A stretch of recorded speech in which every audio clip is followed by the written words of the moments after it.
इस बंटवारे में बहुत कुछ बंटा। सबसे ज्यादा जो चीज बंटी वो थी विश्वास। पाकिस्तान एक एक चीज बराबर बांटने के बाद भी कुंठित था।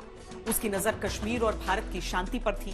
लेकिन अब आजादी के बाद भारत को अपना भाग्य बुनना था और पाकिस्तान को अपना नसीब। जिसने जो चुना उसी से आज के शक्तिशाली भारत और बदनाम पाकिस्तान की तस्वीर बनी। आजादी मिलने के साथ ही पाकिस्तान ने कश्मीर पर हमला बोल दिया और अपनी बदनीयती जाहिर कर दी।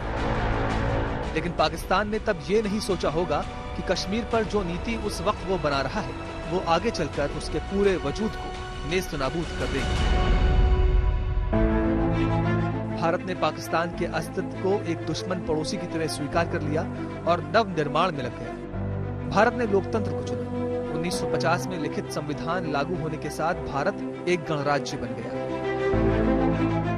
पाकिस्तान को अपना आधा अधूरा संविधान बनाने में 26 साल लगे। जिन्ना की मौत पाकिस्तान निर्माण के 13 महीने बाद ही हो गई और कई रिपोर्ट्स में लिखा गया है कि जिन्ना के आखिरी शब्द थे कि पाकिस्तान बनाना मेरे जीवन की सबसे बड़ी भूल थी। जिन्ना की मौत के साथ ही पाकिस्तान में सत्ता का लालच बोलने लगा। पाकिस्तान के प्रथम प्रधानमंत्री लियाकत अली की गोली मारकर हत्या कर दी गई।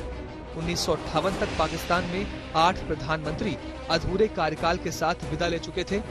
इसके बाद पाकिस्तान के बचे कुचे लोकतंत्र को जनरल अय्यूब ने फौजी बूटों तले रौंद दिया और मार्शल लॉ लागू कर दिया।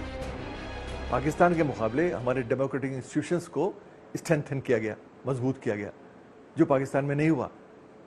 वहाँ उसी तरह का पुराना तंत्र जो है वो चलता रहा। जबकि सरकार मॉडर्न थी। लियाकत अली खान और नेहरू का पैक्ट हुआ जिसमें कहा गया एक दूसरे के साथ बातचीत में कि हम एक दूसरे की माइनॉरिटीज़ का ख्याल रखेंगे, उनके हितों का ख्याल रखेंगे, जिसको हमने बड़े consciously being a democracy follow किया, आज तक भी कर रहे हैं। अब कुछ मुद्दे पैदा हो रहे हैं लेकिन उन इश्यूज़ को हमने ध्यान में रखा। लेकिन पाकिस्तान में उस पर किसी ने कोई ईमानदारी से फॉलो नहीं किया।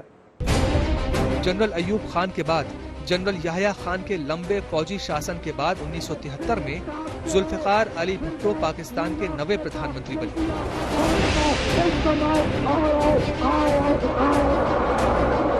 उन्होंने संविधान भी लागू कराया, लेकिन जनरल जियाउल हक ने उन्हें फांसी पर चढ़ा दिया और एक बार फिर पाकिस्तान फौजी हुकूमत के हाथों में चला गया।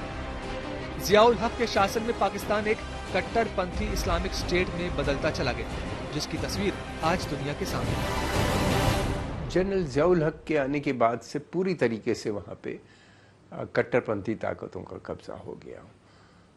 शुरू से ही पाकिस्तान में जो इस्लामिक फोर्सेस थे, कट्टरपंथी इस्लामिक फोर्सेस थे, उनका वर्चस्व वहाँ पे बना हुआ था। वो एक, क्योंकि डेमोक्रेसी नहीं थी तो जो भी लेजिटिमेसी जो थी वो हम देखते थे पाकिस्तान की सेना को वहाँ की धार्मिक संस्थाएं कट्टरपंथी मुहैया करती थी, वही उनको लेजिटिमेसी प्रदान करती थी। जब भी मिलिट्री कू होता था वो सबसे पहले उसके समर्थन करती थी।